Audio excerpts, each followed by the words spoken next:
na ninataka kusema ni uamuzi wa mtu kuamua kibinafsi. Wiper tutakutana na wale watu uwanjani. Kodi tutakutana na wale watu uwanjani. Sasa Gidi nikuulize. Ukizaa mtoto awe mwizi. Ni mzazi kumlaumu au ni makosa ya mzazi kumzaa mwizi au ni ule mtoto kugeuka kuwa mwizi? Nataka uniambie. Utamlaumu mama na mama kuambia mlifanya vibaya sana kupanda juu ya kitanda na nyinyi badala ya kusaa kazizi mnasaa mwizi. Na humu na mwenye kulaumiwa ni yule mtu aliyegeuka kuwa nini? Mwizi. Kuwa mwizi. Usimlete baba na mama. Kwa hivyo ikiwa Wiper imemsaa Mtambu na ameama kutoroka, kwa nini Wiper na uongozi wa Wiper? Kwa nini usimlaumu Mtambu mwenyewe aliyesaliwa na Wiper na ametoka? Hiyo nafikiri nimejibu. Haya, tuendelee mbele. Moses anauliza kwa nini msipatane? Mimi Moses yakifikiria vile nimeanza kwa kusema kwamba tuna umoja, tuko pamoja, tunapatana, lakini demokrasia inatembea kwa wafuasi wa kodi wakiongea wanavyotaka. Na nikapeana mfano mzuri. Kama mtu mmoja amesimama na kusema mimi ninataka Joho awe naibu wa rais wa mtu Raila Amolo Odinga. Sasa aliyesema namna hiyo unaweza kumlaumu namna gani kusema amekosea? Si amekaa, amemwangalia Joho akitembea, amemwona akila chakula mesani, alisikiza mazungumzo yake, akaona mtu anayestahili kuwa naibu wa rais ni wa Raila ni huyo. Huyo mtu utamhukumu na njia gani kumwambia amekosea? Yeye katumia akili zake, kafikiria, akaona huyo mtu ni anafaa.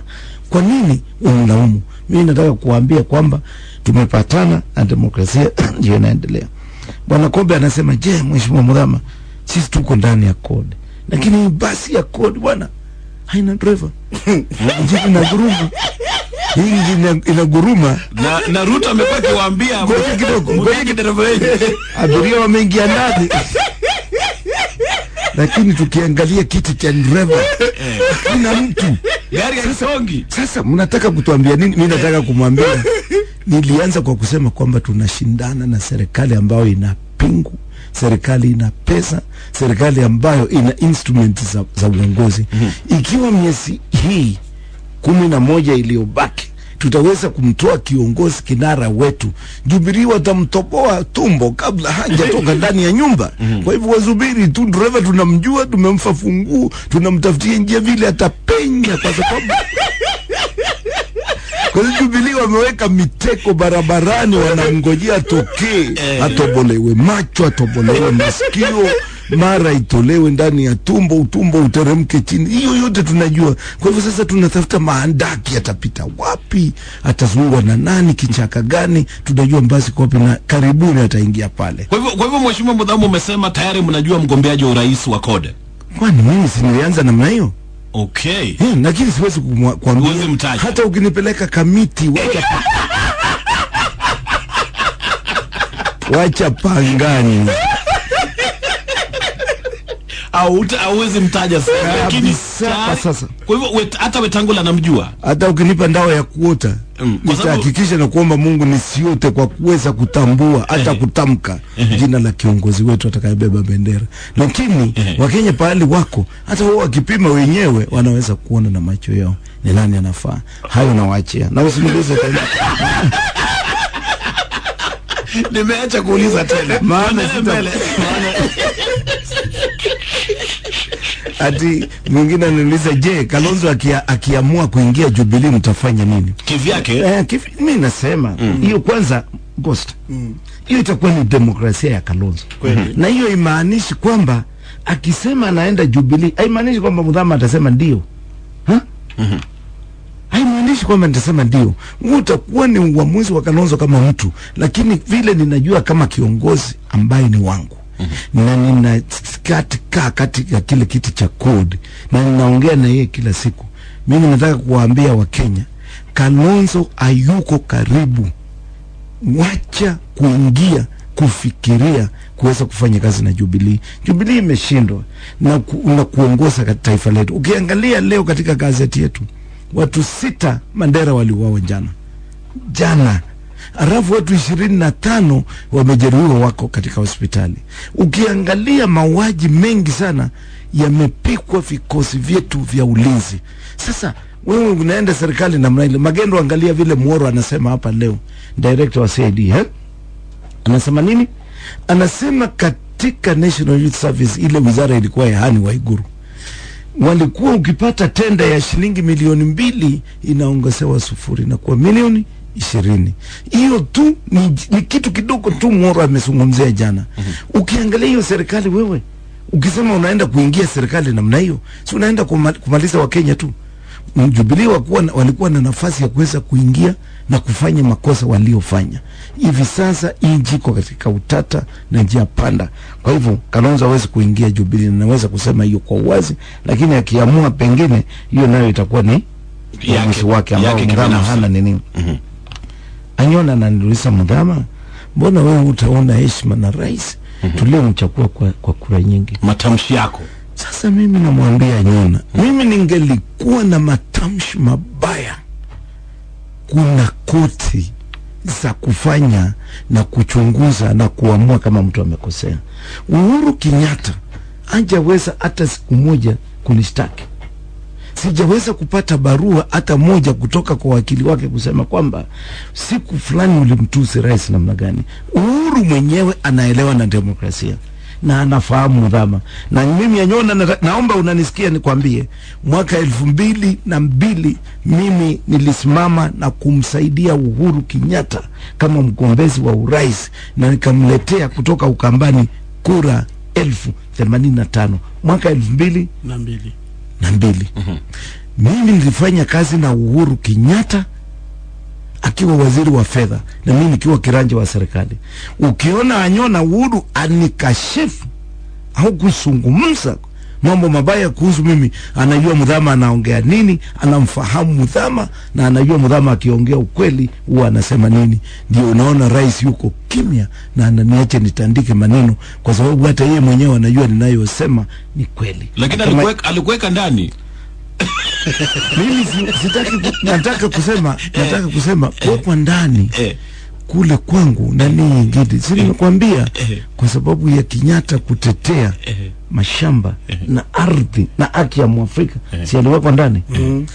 Yesu kwa kusambaza tu habari ya amani na wokovu wa watu duniani, si alienda msalabani? Sasa hiyo yeye Anyona mwenyewe aamue. Haya, tuendelee mbele. Sasa ya Polycarp simu ilikatika. Naenda ya Philip kutoka Mombasa. Philip anasema ati kuna watu wamelipwa. Mimi nasikitika sana ndugu yangu. Waimbaji. Mimi hiyo mimi siungani na waliolipa hiyo pesa. Kwani unajua maiti chiko stimulate. Yes. Unajua kuna msomo wa Kikamba unasema kimba chwazi balaki komesi. Unajua hiyo? Yes. Yaani maiti unasikia Gidi inaoza na kufanya ile sehemu inaozea hiyo sehemu vile yose. Maana yake ni nini? Maana yake ni kwamba waliokuwa wanawalipa waimbaji pesa awange tofautisha wananchi wao ambao ndio wanastahili kufaidi kuliko watu wa nje. Watu wa nje wangelikuwa wanapata 30% mpaka 50 ya ile kiwango kinalipwa wa Kenya. Kwa hivyo mimi naungana na ndugu yangu nimwambie aliyofanya huo uamuzi alikosea, kwa sababu ni lazima tujue kwamba Wakenya wetu ndio wanastahili kuweka pesa ndani ya mifuko ambayo pesa inatoka kwetu kuliko wageni kuweka hiyo pesa ndani ya mifuko. Haya basi, kuna swali mengine ambayo pia ningependa kuuliza. Machakos County, wewe kama senator, uhusiano wako na Governor Mutua iko vipi? Na nimesikia kwamba bwana governor kuna kesi pale mahakamani. Ni mahakamani ama anti-corruption kuhusiana na mambo ya ufisadi pale. Je, maoni yako ni yapi kuhusu hiyo? Alafu chama cha maendeleo chap huoni kwamba ni tishio kubwa maeneo ya Ukambani? Mheshimiwa, jibu hilo. Sasa moja nianze kwa kusema uhusiano wangu na Mutua hauna mabaya katikati yangu mimi na Mutua. Lakini Mutua tunakutana na kukosania kitu kimoja, kitu inaitwa uongozi. Nataka Wakenya waelewe kwamba kuna tofauti ya Gidi wewe kunywa chai na mimi na kuna tofauti ya mimi wewe kukufanya manager katika hii station. Hayo ni mambo mawili tofauti kabisa. Kwa hivyo mimi na Mutua hatuwezi kupigana kwa magumi, hatuwezi kunyang'anyana kitu chochote, lakini katika uongozi hatueleani. Kwa sababu gani? Sababu mimi nikiwa kiranja wa serikali wa bunge la 10, Mutua alikuwa msemaji wa serikali ya bunge la 10, na pale mimi niweza kukaa na yeye kwa karibu sana, nikaona kwamba huyu mtu astahili kuwa manager wa kitu chochote, kwa sababu hata ile ofisi yake ya government spokesman alikuwa anafanya kazi peke yake, alikuwa hana mtu aliyekuwa hana deputy wake, wala hana mkubwa, hana mtu pembeni ambaye yeye na secretary wake. Sasa kuongea na kumweza kumhoji kwa nini, nikaona hapa hakuna kiongozi. Kwa hivyo alipoanza kutaka kiti cha Machakos, nilimpinga kwa staili moja na kuamini kitu kimoja, kwamba Mutua anaweza kuwa mfanyikazi mzuri ikiwa anafanya pahali anapewa amri na mtu, lakini kumweka manager na kufanya uamuzi hawezi mambo hayo. Na ndio naona kaunti ya Machakos sasa imefika pahali iko. Hata leo ukisoma kwa gazeti unaona anastahili kupelekwa kotini. Kwa sababu gani? Ya makosa ya kununua magari yeye mwenyewe bila kuweka kamati yake chini na kukubaliana watafanya nini. Unaona vile alikosa kwenda katika ile kamati ya bunge ya kuuliza maswali ya mambo ya utumiaji wa pesa. Na hivi sasa ametoroka, yuko nje ya nchi, anangojea wakili wake aende kotini, aweke appeal, achukue orders ya kusimamisha polisi na director of public prosecution kumpeleka kotini. Hiyo ikipatikana ndiye atarudi. Kama ipatikane hawezi kurudi. Kwa hiyo Machakos ilioa mke ambaye kitambulisho chake kilikuwa cha nchi nyingine.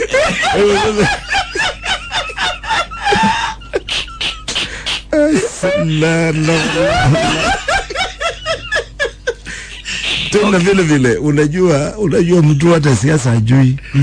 Kwanza mbeleni alionyesha kwamba anajiunga na kusaidia na kuungana na Jubilee. Si hata nyinyi mliamenevo hivi juzi, kwa sababu hajui siasa, anasimama na kusema mimi naleta chap kwa sababu toka tunyakue uhuru wetu mwananchi ameumia sana, mwananchi hajapata hii, mwananchi hajakuwa ni. Sasa anasawa anampiga ule rais ambaye ni wa Jubilee, ambaye anajifanya yeye anafanya kazi na yeye. Kwa hivyo chama ya chap hata hii yaitwa na Wakamba chap kule ameiweka, haijafika Kenya hii chama. Wakamba wanaita chaf.